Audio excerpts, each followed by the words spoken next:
Shalom, damai di hati. Bersyukur kepada Tuhan karena pada saat ini kita boleh jumpa lagi dalam program Kusapa, kunjungan sharing dan pengembalaan yang diselenggarakan oleh Gemim Betania Teling Tingkulu. Untuk itu, atas nama Rayon 2 disampaikan selamat datang kepada kita sekalian dan selamat kita mengikuti acara ini. Mari berdoa. Terima kasih Tuhan, terima kasih Roh Kudus, karena Engkau begitu baik di tengah-tengah kehidupan kami. Pada saat ini ya Tuhan, Engkau sudah kumpulkan kami, pelayan khusus Jemaat Gemim Betania dalam program Kusapa. Biar Engkau menyertai program pada saat ini ya Tuhan, sehingga program ini boleh terlaksana dan berakhir dengan segala baik. Bagi Ibu Pendeta Dr. Treasure Awi Tombokan yang akan membawa materi di malam hari ini, kiranya Engkau memberkati dia, berikan dia hikmat, agar supaya apa yang akan disampaikan nanti itu dapat menjadi suluh dan pedoman dalam kehidupan kami, terlebih khusus dalam kami melayani Engkau dimanapun kami pergi dan berada. Terima kasih ya Tuhan, inilah doa kami. Dalam nama Tuhan Yesus kami berdoa dan bersyukur kepadamu. Haleluya, amin. Bapak Ibu yang diberkati dan dikasihi oleh Tuhan, kita masuk dalam pembacaan Alkitab dan pembahasan materi, dan akan dipandu oleh moderator Ibu Penatua Agustina Lia Kolalengsang. Dipersilakan. Bapak Ibu yang diberkati Tuhan, sebelum kita masuk dalam pembahasan, kami mengundang Ibu Pendeta sebagai pemateri di malam hari ini.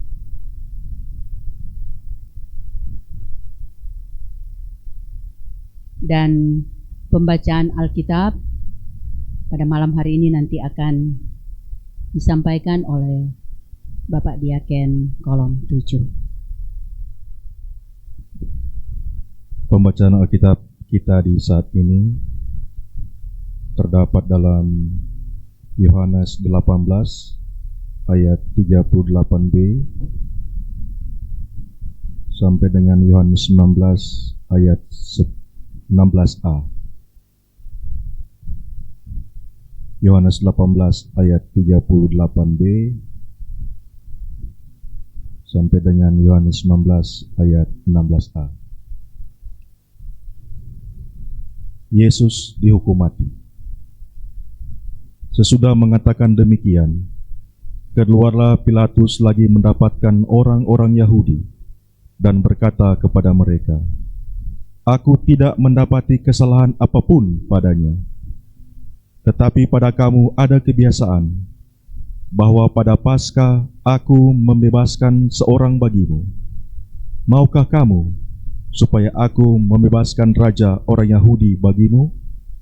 Mereka berteriak pula, "Jangan dia, melainkan Barabas. Barabas adalah seorang penyamun." Lalu Pilatus mengambil Yesus dan menyuruh orang menyesah dia. Prajurit-prajurit menganyam sebuah mahkota duri dan menaruhnya di atas kepalanya. Mereka memakaikan dia jubah ungu, dan sambil maju ke depan mereka berkata, "Salam, hai Raja orang Yahudi." Lalu mereka menampar mukanya. Pilatus keluar lagi dan berkata kepada mereka, "Lihatlah, aku membawa dia keluar kepada kamu, supaya kamu tahu bahwa aku tidak mendapati kesalahan apapun padanya." Lalu Yesus keluar, bermahkota duri dan berjubah ungu. Maka kata Pilatus kepada mereka, "Lihatlah manusia itu." Ketika imam-imam kepala dan penjaga-penjaga itu melihat dia, berteriaklah mereka, "Salibkan dia! Salibkan dia!" Kata Pilatus kepada mereka, "Ambil dia dan salibkan dia, sebab aku tidak mendapati kesalahan apapun padanya." Jawab orang-orang Yahudi itu kepadanya, "Kami mempunyai hukum, dan menurut hukum itu ia harus mati, sebab ia menganggap dirinya sebagai anak Allah." Ketika Pilatus mendengar perkataan itu, bertambah takutlah ia. Lalu ia masuk pula ke dalam gedung pengadilan dan berkata kepada Yesus, "Dari manakah asalmu?" Tetapi Yesus tidak memberi jawab kepadanya. Maka kata Pilatus kepadanya, "Tidakkah engkau mau bicara dengan aku? Tidakkah engkau tahu bahwa aku berkuasa untuk membebaskan engkau dan berkuasa juga untuk menyalibkan engkau?" Yesus menjawab, "Engkau tidak mempunyai kuasa apapun terhadap aku. Jikalau kuasa itu tidak diberikan kepadamu dari atas, sebab itu Dia yang menyerahkan aku kepadamu lebih besar dosanya." Sebab itu Pilatus berusaha untuk membebaskan dia. Tetapi orang-orang Yahudi berteriak, "Jikalau engkau membebaskan dia, engkau bukanlah sahabat Kaisar. Sebab orang yang menganggap dirinya sebagai raja, ia melawan Kaisar." Ketika Pilatus mendengar perkataan itu, ia menyuruh membawa Yesus keluar, dan ia duduk di kursi pengadilan di tempat yang bernama Litos Trotos, dalam bahasa Ibrani Gabata. Hari itu ialah hari persiapan Paskah, kira-kira jam 12. Kata Pilatus kepada orang-orang Yahudi itu, "Inilah rajamu." Maka berteriaklah mereka, "Enyahkan dia! Enyahkan dia! Salibkan dia!" Kata Pilatus kepada mereka, "Haruskah aku menyalibkan rajamu?" Jawab imam-imam kepala, "Kami tidak mempunyai raja selain daripada Kaisar." Akhirnya Pilatus menyerahkan Yesus kepada mereka untuk disalibkan. Demikian pembacaan Alkitab kita. Jemaat yang diberkati Tuhan, di hadapan kita telah ada Ibu Pendeta Dr. Trace Awi Pembukan sebagai pemateri dan pembahasan tema pada malam hari ini, Raja yang tersalib, yang diangkat dari pembacaan Alkitab Yohanes 18 ayat 38b hingga 19 ayat 16a. Saudara-saudara yang diberkati Tuhan, kita jumpa lagi dalam program bersama kita untuk saling memperlengkapi satu sama lain, khususnya bagian bacaan dari Injil Yohanes pasal 18 ayat 38b sampai pasal 19 ayat 16a. Saudara-saudara yang dikasihi Tuhan, tema yang diangkat oleh Gereja Masih Injili di Minasa untuk menuntun kita dalam pembahasan adalah Raja yang tersalib. Raja menunjuk pada gelar atau jabatan Yesus. Dan ini juga yang disampaikan dalam Injil Yohanes pasal 18 yang kita baca sebelumnya, bahwa Yesus pun mengakui bahwa kerajaannya bukan dari dunia ini. Itu dapat kita baca dalam ayat-ayat yang sebelumnya, secara khusus Yohanes 18 ayat 36 dan 37. Yang berikutnya, saudara-saudara, di atas kepala Yesus ada tulisan dalam 3 bahasa, yaitu ditulis Indri. Inilah Yesus dari Nazaret, Raja orang Yahudi. Yesus Nazarenus Rex Judeorum, itu dari kata bahasa Latin. Yang berikutnya tentang salib. Salib itu merupakan bentuk hukuman yang dilakukan oleh orang Romawi. Dan dikatakan bahwa disalibkan itu adalah eksekusi atau cara kematian yang paling kejam. Karena itu menyangkut penderitaan yang sangat panjang, berjam-jam lamanya. Dan kalau kita membaca Ulangan 21 ayat 23 dan Galatia 3 ayat 13 dan 14 mengatakan bahwa kematian di salib adalah kematian terkutuk. Yesus yang tidak bersalah mati dengan cara yang disalibkan. Padahal untuk orang Romawi, hal ini hanya berlaku pada pemberontak atau pelaku kriminal. Yang berikutnya, dari tema ini saya hanya melihat maksudnya. Ketika tema ini disampaikan di Minggu Sengsara yang kelima, bicara tentang raja yang tersalib itu, memberikan kita suatu kekuatan iman, membangun suatu keyakinan. Tetapi di pihak lain juga menjadikan kita orang yang bersyukur. Dengan cara yang seperti ini, Tuhan kita Yesus Kristus mati adalah untuk menanggung segala dosa dan pelanggaran kita. Karena itu, perenungan dari Injil Yohanes 18 ini kiranya memberikan kita semangat dalam menjalani hidup ini. Jalan pelayanan kita adalah jalan salib. Jalan hidup yang kita jalani adalah jalan penderitaan. Kita pernah menyanyikan lagu tentang Yesusku yang ajaib, yang menyebut bahwa Yesus adalah imam, raja, dan nabi.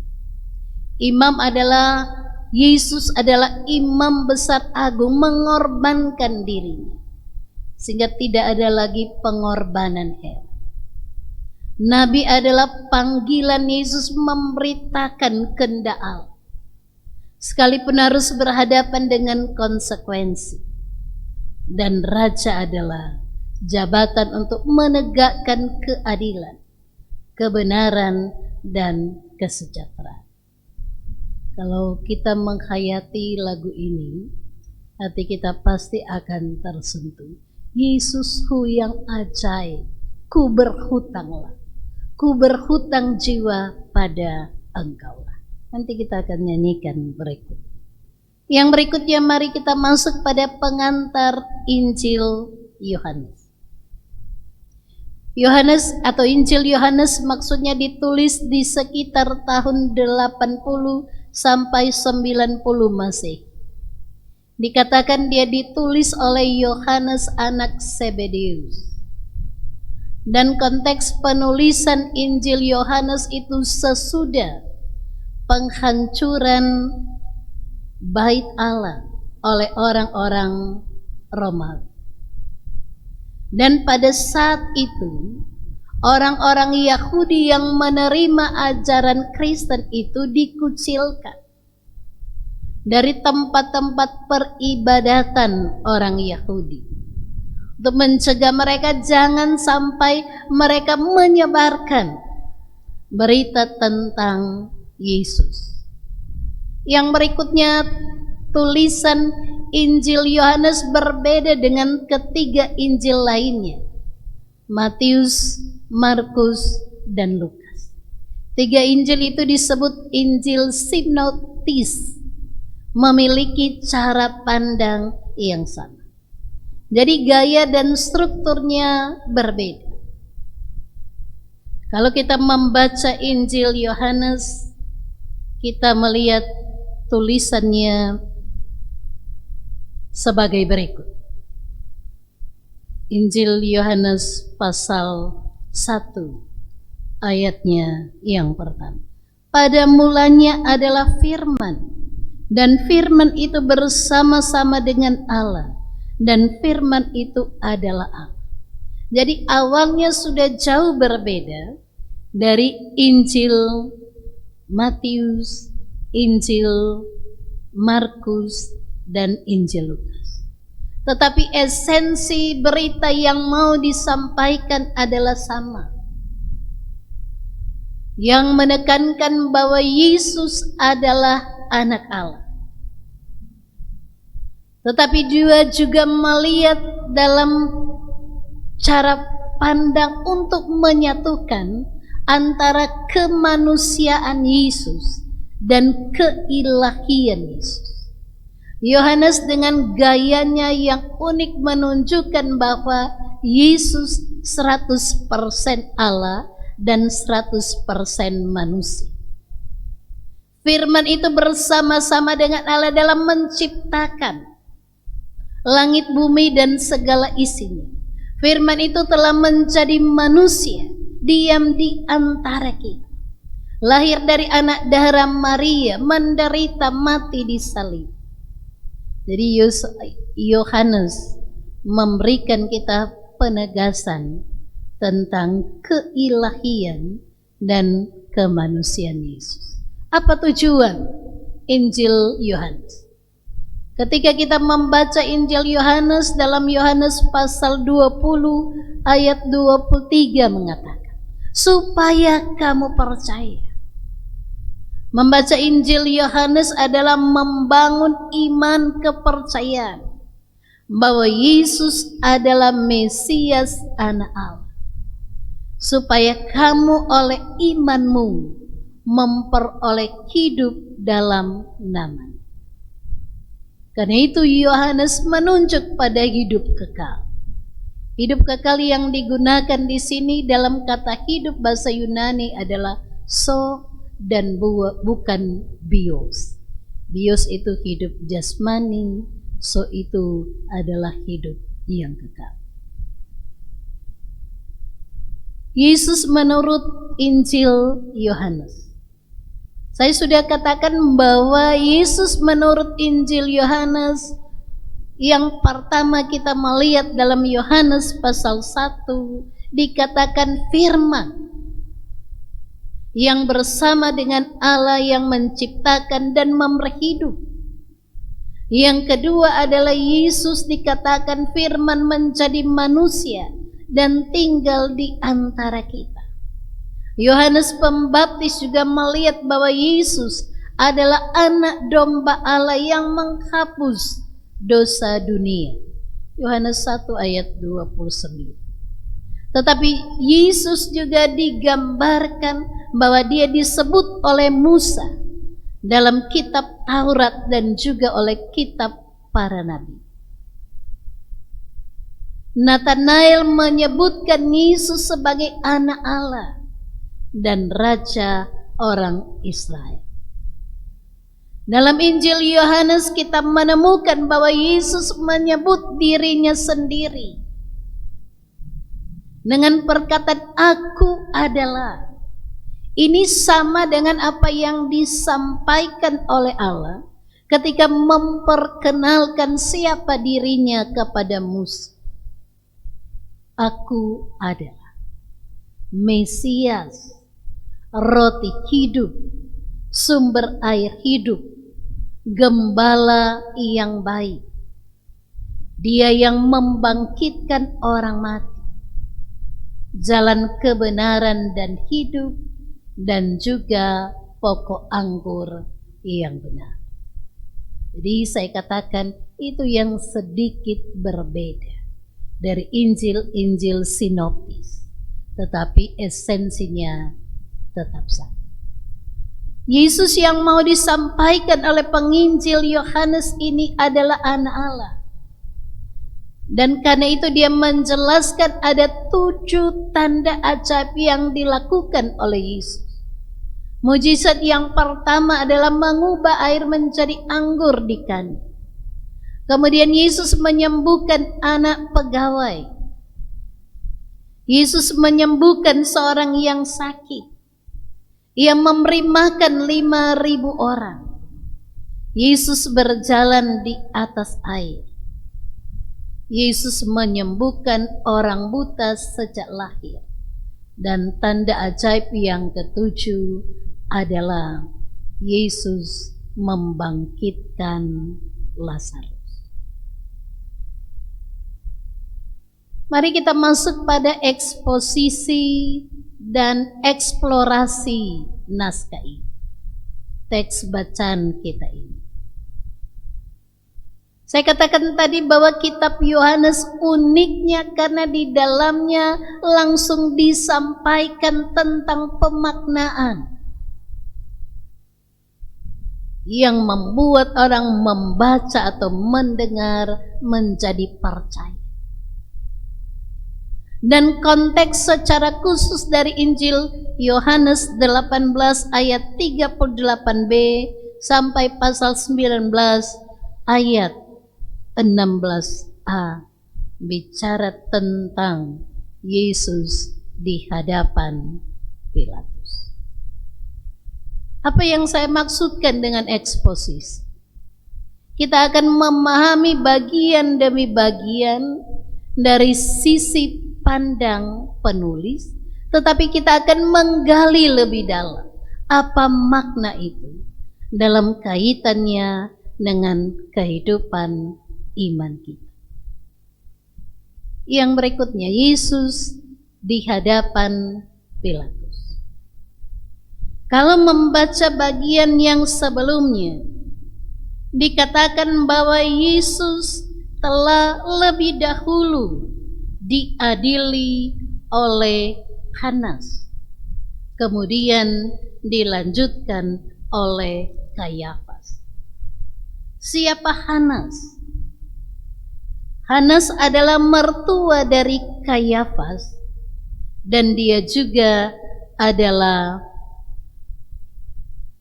dikatakan adalah imam besar.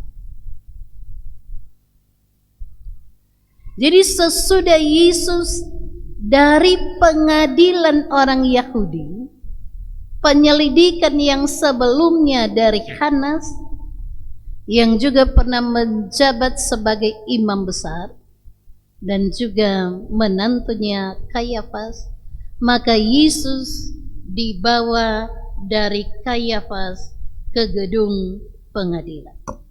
Gedung pengadilan yang dimaksudkan di sini adalah pengadilan Romawi. Itu berarti Yesus dibawa kepada Pilatus, yang merupakan gubernur Yudea. Jadi ada lembaga yang kita bisa katakan ada lembaga agama yang mengadili Yesus, tetapi ada juga lembaga pemerintahan yang mengadili Yesus. Kalau bicara lembaga agama, seharusnya kita percaya lembaga ini paling berkompeten untuk menyatakan kebenaran. Dan kalau gedung pengadilan pemerintah Romawi, seharusnya gedung itu pun adalah gedung penegakan hukum dan keadilan. Yang berikutnya, saudara-saudara. Jadi pengadilan agama Yahudi ada beberapa hal yang dijalani oleh Yesus. Yang pertama dari Hanas, kemudian dipimpin oleh Kayafas. Walaupun pada waktu itu telah berkumpul imam-imam kepala, ahli-ahli Taurat, dan tua-tua Yahudi. Dan selanjutnya dibawa ke mahkamah agama yang juga disebut Sanhedrin. Di mahkamah agama ini beranggotakan 71 orang. Yesus dituduh melakukan pelanggaran agama karena dia mengaku sebagai anak Allah. Walaupun sebelumnya telah diundang beberapa orang untuk menyampaikan kesaksian, tetapi di lembaga ini mereka tidak menemukan kesalahan dari Yesus. Karena itu cara yang mereka lakukan adalah mengundang 2 orang saksi, dan dia mengatakan bahwa Yesus melanggar hukum agama Yahudi karena menyebut diri sebagai anak Allah. Kalau kita membaca Imamat pasal 24 ayat 16, mengatakan bahwa kalau menghujat, maka hukumannya adalah dirajam, dilempari dengan batu. Hukumannya adalah hukuman mati. Karena mereka tidak berhak menghukum mati, walaupun lembaga pemerintah memberikan mereka keleluasaan untuk mengadili perkara-perkara lokal, maka Yesus dibawa ke pengadilan Roma, dibawa ke hadapan Pontius Pilatus yang merupakan gubernur Yudea. Tetapi Pontius Pilatus tidak menemukan kesalahan pada Yesus. Karena itu dia membawa lagi Yesus kepada Herodes dari daerah asal atau tempat Yesus melayani, tempat Yesus tumbuh besar. Herodes Antipas di sini adalah raja wilayah Galilea. Jadi dari Herodes juga tidak ditemukan kesalahan pada diri Yesus. Karena itu Pilatus tidak mau menghukum Yesus dengan kasus yang berkaitan dengan agama.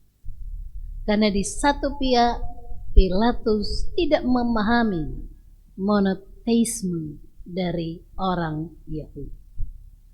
Pilatus tetap bersikeras bahwa Yesus tidak ada kesalahan satu. Yang berikutnya, saudara-saudara, mari kita melihat dalam ayatnya yang ke-38. Ketika itu hari masih pagi. Dalam Injil yang lain dikatakan di saat fajar mulai mereka. Apa maksudnya ini? Bayangkan saudara-saudara, pagi-pagi benar. Mereka sudah berkumpul di hadapan pengadilan Romawi. Dalam hal ini gedung pengadilan Pontius Pilatus. Tetapi mereka tidak masuk ke gedung itu, karena hari itu merupakan hari persiapan untuk melaksanakan hari Sabat, dan mereka hendak makan Paskah. Jadi supaya tidak menajiskan diri, mereka tidak masuk ke gedung pengadilan itu. Sebab alasan mereka adalah hendak makan Paskah. Jadi saudara-saudari, kita bisa melihat bahwa betul-betul orang Yahudi, pemimpin-pemimpin agama, betul-betul melaksanakan ritual peribadatan dengan baik. Tidak ada celah. Sedangkan masuk ke gedung pengadilan, mereka menganggap itu najis. Tetapi ternyata hidup beragama seperti ini tidak terkoneksi dengan realitas kehidupan sehari-hari. Karena pada akhirnya mereka menyerahkan Yesus karena dengki, karena ketersinggungan, karena kebencian. Selanjutnya mari kita lihat tentang Pilatus. Pilatus adalah gubernur Romawi yang ada di daerah Yudea. Itu berarti dia merupakan perpanjangan tangan dari kaisar. Karena orang-orang Yahudi, pemuka-pemuka agama tidak masuk di gedung pengadilan, maka Pilatus keluar masuk dari dalam gedung ke luar. Dia mengumpulkan data dan bukti, ingin mengetahui kebenaran. Sehingga apa yang didengarnya dari Yesus juga cross-checknya kepada orang-orang Yahudi yang ada di luar gedung pengadilan. Dikatakan sekitar 3 kali dia keluar masuk. Dalam Injil yang lain, ketika tidak menemukan kesalahan apapun pada diri Yesus, maka Pilatus cuci tangan. Cuci tangan dimaksudkan di sini bahwa dia merasa tidak bersalah di hadapan Allah. Kemudian juga dalam Injil yang lain digambarkan bahwa ada pesan dari istrinya. Jangan mencampuri urusan orang benar. Karena dikatakan dia mengalami mimpi, dia mengalami penderitaan ketika malam hari karena bermimpi buruk. Dalam perjumpaan yang singkat antara Yesus dan Pilatus, di gereja Koptik dikenal bahwa Pilatus dan istrinya disebut sebagai orang suci. Itu berarti kemungkinan besar maksudnya Pilatus pada akhirnya bertobat dalam perjumpaannya dengan Yesus. Saudara-saudara, mari kita melihat apa yang seringkali kita pahami dalam realitas hidup ini, bahwa kebenaran seringkali bertolak belakang dengan ketidakbenaran. Saya ingin mengarahkan kita untuk melihat pemahaman orang Yahudi, termasuk para elit, para pemuka agama, melihat kebenaran dari sisi subjektivitas mereka. Walaupun mereka melihat Yesus tidak bersalah, tetapi kebencian, ketersinggungan, amarah, iri hati, bahwa Yesus lebih banyak pengikut dari mereka, yang membuat mereka dalam tanda kutip melihat kebenaran dari sisi pandang mereka. Di pihak lain juga mengingatkan kita bahwa kebenaran bukan mayoritas, bahwa walaupun pemuka agama banyak orang Yahudi mengatakan jangan dia, tetapi Barabas, salibkan dia, enyahkan dia. Artinya bahwa ada yang bisa kita katakan people power, kekuatan massa. Tetapi kekuatan massa bukan untuk membuktikan bahwa mayoritas itu adalah satu kebenaran. Bahkan sering kebenaran itu adalah minoritas. Kita diingatkan kepada pengintai-pengintai yang memasuki tanah Kanaan. Dari pengintai itu hanya Kaleb dan Yosua, 2 orang yang mengatakan kebenaran. Yang berikutnya, kita melihat bahwa 3 kali ditemukan dalam ayat 18. Injil Yohanes 18 ayat 18b, ayat 4 pasal 19 dan ayat 6. Jadi berdasarkan data bukti secara rasio bahwa Yesus tidak didapati kesalahan apapun padanya. Dalam bacaan ini 3 kali dikatakan demikian. Karena itu saudara-saudara, ketika Pilatus hendak berusaha membebaskan Yesus, dia menyampaikan ada kebiasaan pada kami, atau kebiasaan yang berlaku, bahwa pada hari raya dikatakan akan membebaskan.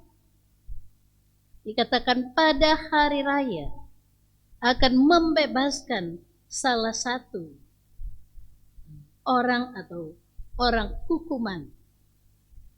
Tetapi apa yang mereka pilih? Yang mereka pilih adalah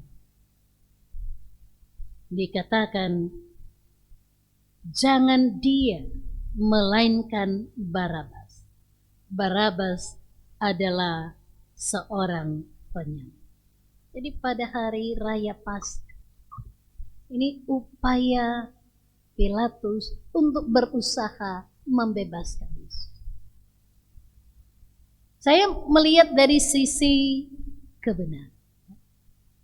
Seharusnya dalam hidup kita adalah membiasakan yang benar dan bukan membenarkan kebiasaan. Artinya kehidup dalam kebenaran harus menjadi gaya hidup orang percaya. Tetapi tidak untuk membenarkan kebiasaan-kebiasaan yang salah. Apalagi ketidakbenaran dari sisi atau cara pandang orang Yahudi. Jadi ketika Pilatus memberikan tawaran tentang kebiasaan membebaskan orang hukuman pada hari Paskah, itu berarti Pilatus mau mencoba bersikap kompromi. Pilatus berusaha mencari jalan tengah.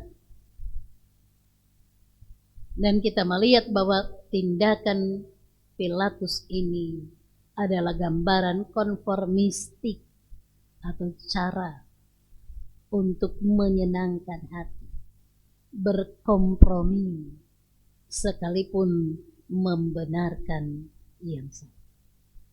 Karena itu Pilatus mengatakan kepada orang Yahudi, maukah kamu supaya aku membebaskan raja orang Yahudi? Yang dimaksudkan di sini adalah Yesus.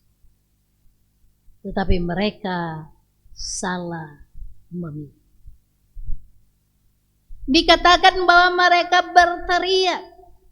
Dalam bahasa Yunani dikatakan kraugaso. Berteriak tidak hanya sekali berteriak, tetapi berteriak adalah terus berteriak. Bahkan dikatakan sambil berseru-seru. Teriakan pertama mereka, jangan dia, melainkan Barabas. Kemudian teriakan kedua mereka, kita melihat dalam ayatnya yang ke-6. Salibkan dia, salibkan dia. Dua suku kata yang diulang berarti ada penekanan. Dan yang terakhir adalah teriakan mereka dalam ayat 15. Maka berteriaklah mereka, enyahkan dia, salibkan dia. Saudara-saudara yang dikasih Tuhan.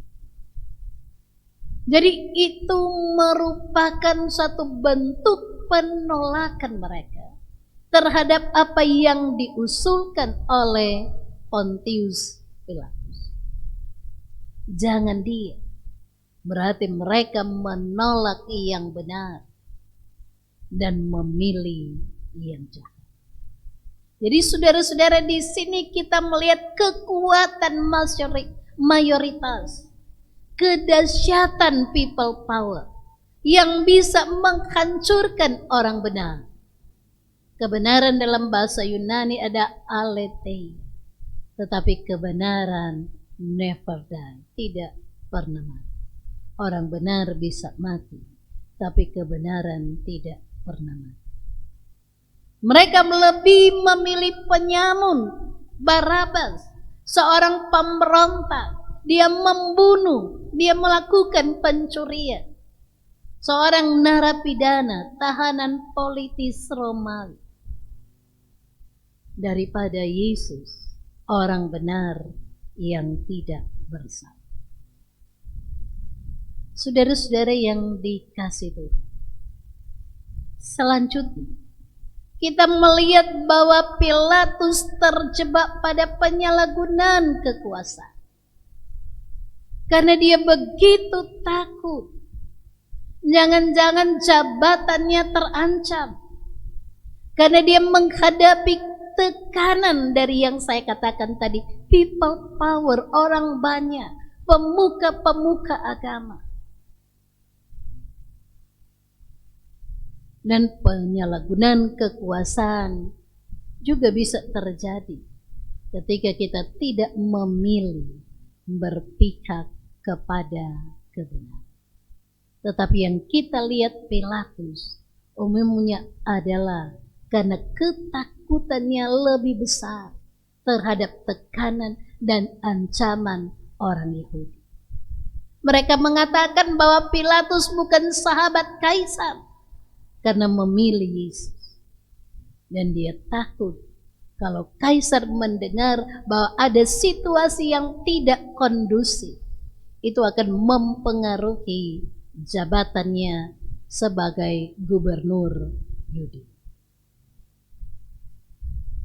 Karena itu Pilatus setuju. Dia menyerahkan Yesus kepada prajurit-prajuritnya.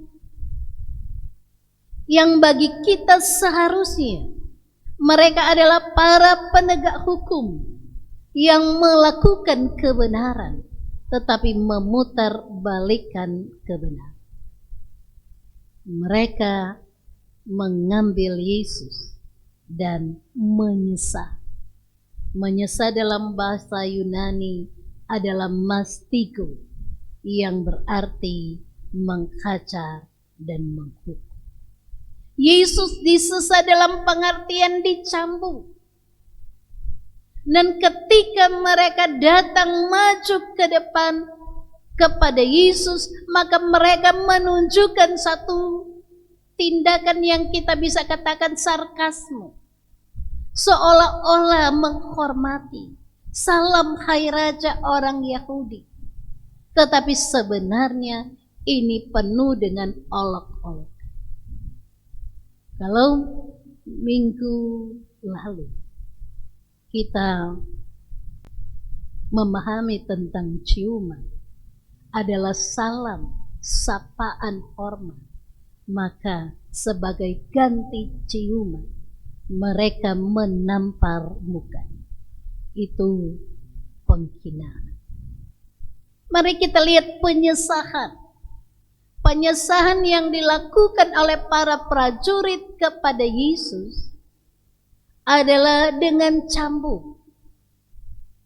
Apakah di sekitar 39 kali? Karena orang Yahudi itu harus 39 kali. Tetapi memang tidak dijelaskan apakah 39 kali. Pilatus berusaha melakukan ini sebagai tawaran, sebagai pengganti hukuman mati. Maka Yesus dicambuk. Orang Romawi mengenal 3 tingkatan dalam hukuman cambuk. Yang pertama adalah hukuman cambuk yang paling ringan, disebut fustigatio, untuk pelanggaran yang ringan. Kemudian yang sedikit berat dikatakan flagellatio, bagi pelanggar hukum yang lebih berat. Dan yang paling berat adalah febellatio. Kalau Yohanes hanya melihat sedikit ringan, tetapi Injil-Injil yang lain melihat bahwa tingkatan pencambukan Yesus adalah tingkatan yang paling berat. Kalau orang Romawi tidak dipukul dengan cambuk, hanya seperti rotan.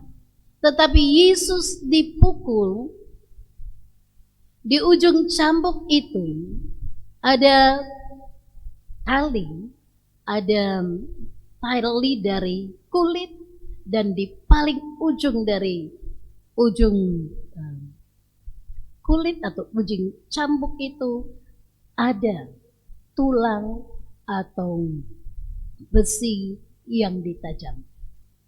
Sehingga ketika menyesal, biasanya tahanan itu badannya dibuka dan disesah oleh 2 orang prajurit kiri dan kanan. Ketika Yesus disesah, yang turut tercabik adalah daging. Sehingga dikatakan bahwa organ-organ tubuh Yesus terlihat jelas. Ini berdasarkan kain kafan duri. Yang berikutnya, Yesus dimahkotai duri dan dikenakan jubah ungu. Mahkota duri adalah dibuat atau dianyam dari ranting yang berduri, membentuk lingkaran. Dan lingkaran ini lebih kecil dari kepala Yesus. Karena itu ketika dikenakan kepada Yesus, maka karena lebih kecil diameternya, maka itu menusuk kepala Yesus. Panjangnya sekitar 5 sampai 10 cm. Kalau panjang dari duri yang seperti ini, ada yang mengatakan itu berarti pohon itu sudah sangat lama tumbuh. Yang berikutnya, memakai jubah ungu. Jubah ungu adalah jubah yang mahal, karena warna ungu itu dari biota laut yang katanya harus diambil sekian juta untuk mendapatkan setengah liter. Tetapi kemungkinan karena ini merupakan olok-olokan sebagai seorang raja, orang bilang mungkin jubah ungu ini jubah cabut, toh? Jubah bekas, tidak mungkin jubah baru. Yang berikutnya, jadi saudara-saudara, ketika Pilatus mengkonfrontasi apa yang disampaikan Yesus dan didengarnya dari orang Yahudi, maka dikatakan Yesus tidak ada pelanggaran secara politis. Jadi Yesus tidak mengancam stabilitas keamanan, atau juga mungkin Yesus tidak mengancam mengambil alih kedudukan kaisar. Karena itu dia katakan, aku tidak mendapati kesalahan apapun. Kata apapun berarti sama sekali tidak bersalah. Karena itu di satu pihak kita melihat bahwa Pilatus lebih berpihak pada kebenaran daripada pemuka agama. Karena itu juga hati-hati kita. Jangan-jangan kita pada akhirnya tidak mampu berpihak kepada kebenaran karena tekanan publik. Walaupun pada akhirnya dikatakan ia dikalahkan karena tuntutan massa.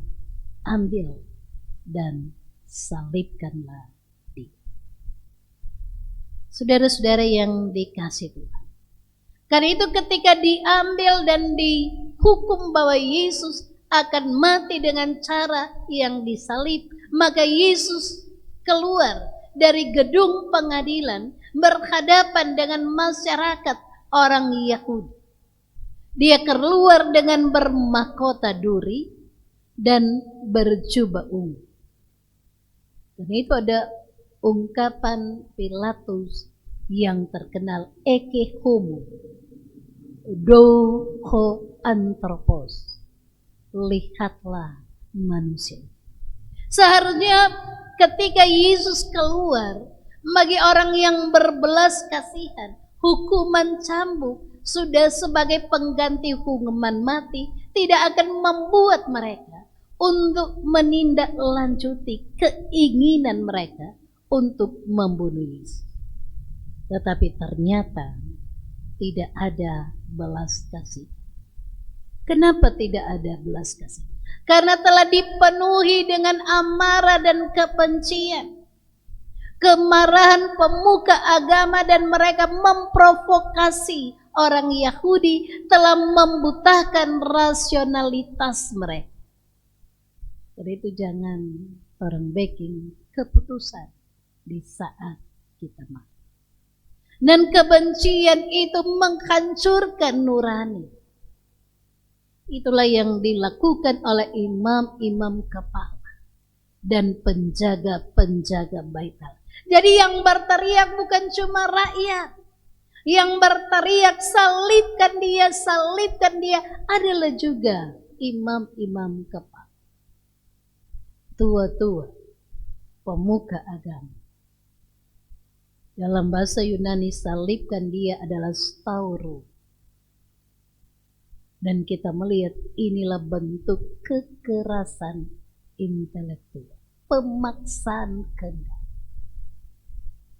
Yang benar disalahkan, yang salah dibenar. Mereka berkata kami mempunyai hukum, ia harus dihukum mati. Karena dia menganggap dirinya sebagai anak Allah. Bagi mereka, raja mereka adalah kaisar. Ini bertentangan dengan pengakuan mereka tentang monoteisme, tentang Allah Israel.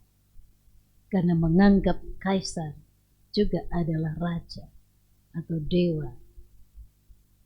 Yang berikutnya, mari kita lihat dilematis seorang Pilatus. Saudara-saudara, ketika teriakan demi teriakan, ancaman yang juga dilakukan oleh orang Yahudi, termasuk pemuka agama bagi Paulus, mereka mengancam dia dan mengatakan bahwa dia bukan sahabat kaisar. Maka Pilatus kembali masuk ke dalam dan dia bercakap dengan Yesus.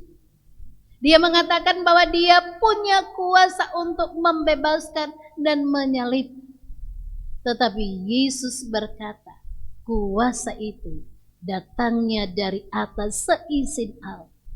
Jadi sebenarnya Pilatus tidak berkuasa untuk membebaskan dan menyalib. Dan Yesus menunjuk kepada orang yang menyerahkan aku lebih besar. Dalam keadaan seperti ini, di antara tekanan massa dan kebenaran yang disampaikan oleh Yesus, Pilatus, saya katakan tadi, dilematis. Ikut kata hati, ikut kebenaran, atau ikut orang lain. Dan ternyata tekanan massa sangat memengaruhi Pilatus, dan ia menyerah kepada permintaan umum karena kegunaan politik. Karena itu saudara-saudara, kita katakan bahwa Pilatus, penguasa yang tak berkuasa, yang tak mampu menyatakan otoritasnya. Dia duduk di kursi pengadilan yang disebut litostrotos, dalam bahasa Ibrani Gabata atau lantai batu. Dan juga menunjuk bahwa pada hari itu, ketika Yesus dijatuhi hukuman disalibkan, adalah hari persiapan Paskah. Yohanes melihat dari perhitungan Romawi, dia menunjuk pada jam 12 siang. Karena perhitungan orang Romawi, dia dimulai dari tengah malam sama dengan Torah. Tetapi perhitungan menurut Palestina seperti Markus. Karena Markus menulis Yesus disalibkan jam 9 pagi. Waktu Palestina adalah saat matahari terbit. Pilatus mengatakan, inilah raja. Reaksi yang reaktif, saya katakan. Mereka berteriak 4 kali, itu gambaran kebrutalan, sadis, penuh kebencian, dorongan atau nafsu membunuh yang kejam. Mereka mengatakan 2 kali, enyakan dia, salibkan dia. Itu merupakan salah satu bentuk provokasi kebencian. Jadi saudara-saudara, seperti ini, senjata yang paling merusak adalah hati yang jahat. Itu akan menutupi rasionalitas. Karena itu,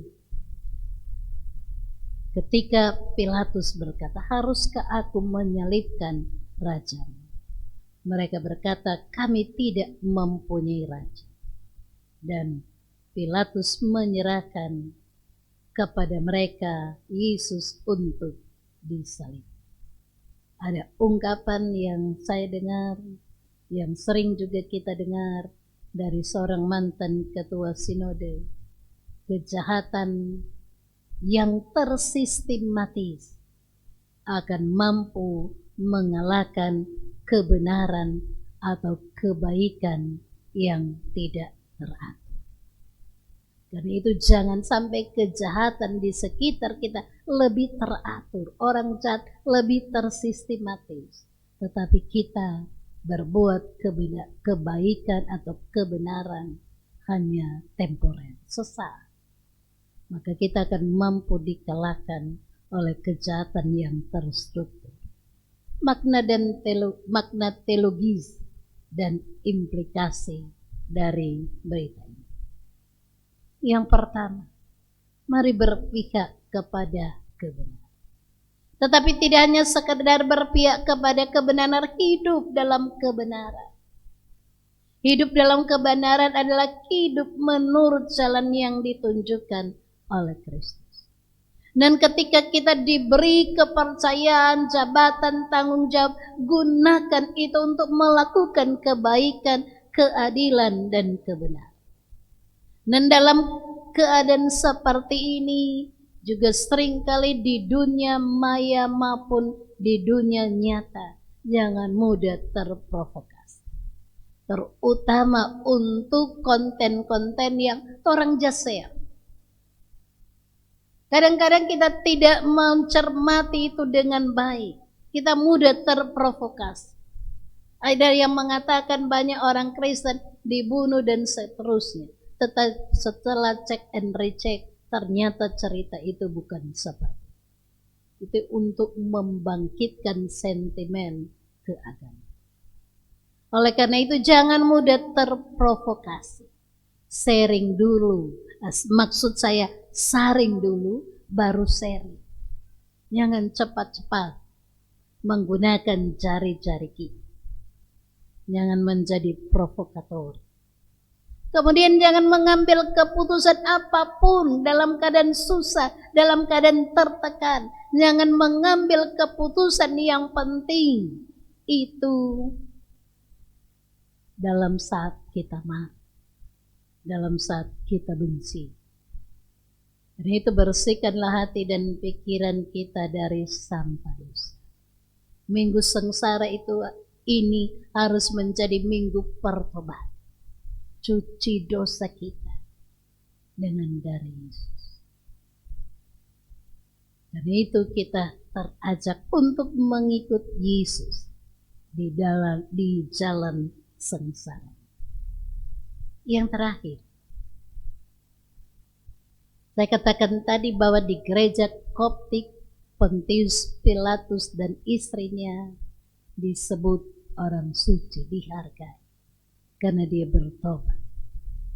Karena itu perjumpaan yang sesingkat dengan Yesus telah mengubah Pilatus dan istri. Kita ini sudah berjumpa berulang-ulang kali secara teratur dengan Kristus dalam persekutuan ibadah. Seharusnya mengubah kita untuk menjadi lebih baik. Kalau jalan salib itu harus kita jalani, syukur. Kalau mahkota duri itu harus kita kenakan, bersyukur. Kalau jubah ungu, mungkin saya katakan jubah cabo, jubah bekas, yang merupakan gambaran hinaan dari orang-orang di sekitar kita, kenakanlah. Jangan membela diri dalam pengertian bahwa biarlah kebenaran yang membela kita, bukan kita yang membela kebenaran. Yang terakhir, mari bersyukur. Tuhan Yesus telah menderita dan mati bagi kita. Jadilah pemberita-pemberita kabar sukacita dimanapun kita berada. Tuhan Yesus memberkati. Shalom.